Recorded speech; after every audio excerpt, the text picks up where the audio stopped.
my favorite meme coming off of the draft lottery of the Mavericks winning the first overall pick was a quick GIF from the Equalizer where Denzel Washington has a gun pointed right at him, right? And it says, "This is Nico Harrison today." Denzel Washington has a gun pointed right at him. He steals it right out of the guy's hands and points it back at the guy who had the gun. That it's now flipped. Nico's now, look out now. Nico has completely flipped the script thanks to the basketball ping pong gods, right? Yeah. He's not going to trade this pick, right, Howard? I mean, there are some people in Dallas who think this could be another. I mean, he's not going to. You want him to. I mean, Giannis is right Brockman wants him there. to. Number one pick and a couple other dudes for Giannis. Like, what are we doing? I mean, they have Anthony Davis. I don't know. I don't think they'll do that. I mean, but the Spurs have got the 2, right? They got the 2nd overall pick. I know they have Wembanyama. I mean, how does this all work together? Together with the Giannis looming over these proceedings now that he supposedly has the wanderlust from Milwaukee, Howard. Yeah, I mean, what a wild change of fate for Nico Harrison. I mean, I don't think he's necessarily getting a parade thrown for him tomorrow. Like he didn't do anything to win the lottery. That's just luck, but it certainly gets him off the hook for what might have been, what probably was the most unpopular trade in the history of professional basketball on Earth or in the galaxy. It's great. Look, I'm happy for Mavericks fans for sure. They deserve this after the heartache and everything they've gone through. It does present like fairly, and it was funny because I texted a couple of people around the NBA last night from other front offices, and they were like, "Yeah, don't put anything past Nico about trading the pick." But I think there's actually, jokes aside, a case to at least consider it, right? Mm-hmm. They have said, and look, Kyrie's injury, the ACL injury, puts this in a little bit different light. But Nico's justification has been in part that we've got a window here.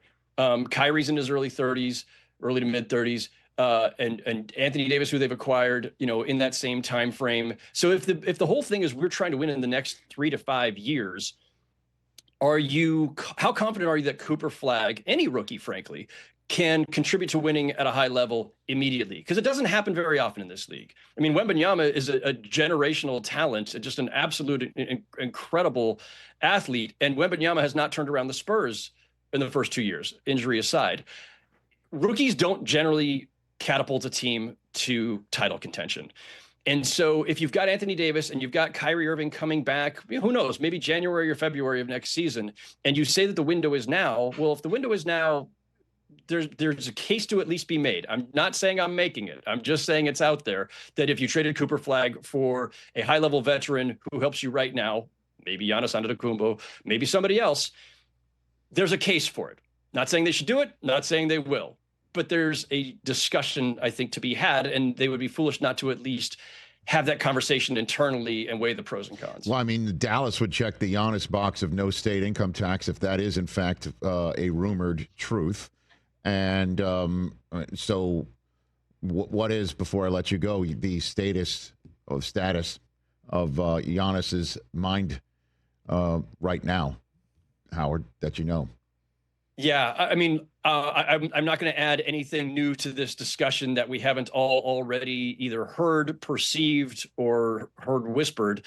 But Giannis was putting, kind of, I don't know how to frame this, but even he had a report or a interview with the New York Times, I think it was 2 summers ago already, where he had kind of hinted at the idea that listen, I want to win more championships. And he has said this in various forms in various places. I want to win more championships, and that's the priority. And if I can't do it here, we'll see. Well, the Bucks have clearly reached the end of the road here with this group, with this roster, with Damian Lillard as his running mate since Dame went down with the injury and is lost for the foreseeable future. And given his age anyway, I don't know how much longer they had to go together. Giannis has not, as of yet, demanded a trade, and I think we're in that weird kind of in-between zone where if you're the Milwaukee Bucks, you don't want to voluntarily trade a generational talent like Giannis. If you're Giannis, you don't want to have to look like the bad guy by saying it's time for me to go and make the trade demand. I suspect that what will eventually happen is the two, entities, the team and the player and his representation will come together and mutually decide that it's best for all parties if the Bucks chart a new direction and Giannis goes somewhere where he can contend. I think that's where this is all going. I'm not saying that. That's not a report. Please don't aggregate it. I just think that that's where this is inevitably heading. And I think we're in for a wild summer. Too late. I think it's been aggregated by 3 other spots, man. Yep. That's what happens when you come on the Rich Eisen Show. Catch the Rich Eisen Show live weekdays from 12 to 3 p.m. Eastern on Roku Sports Channel in the U.S.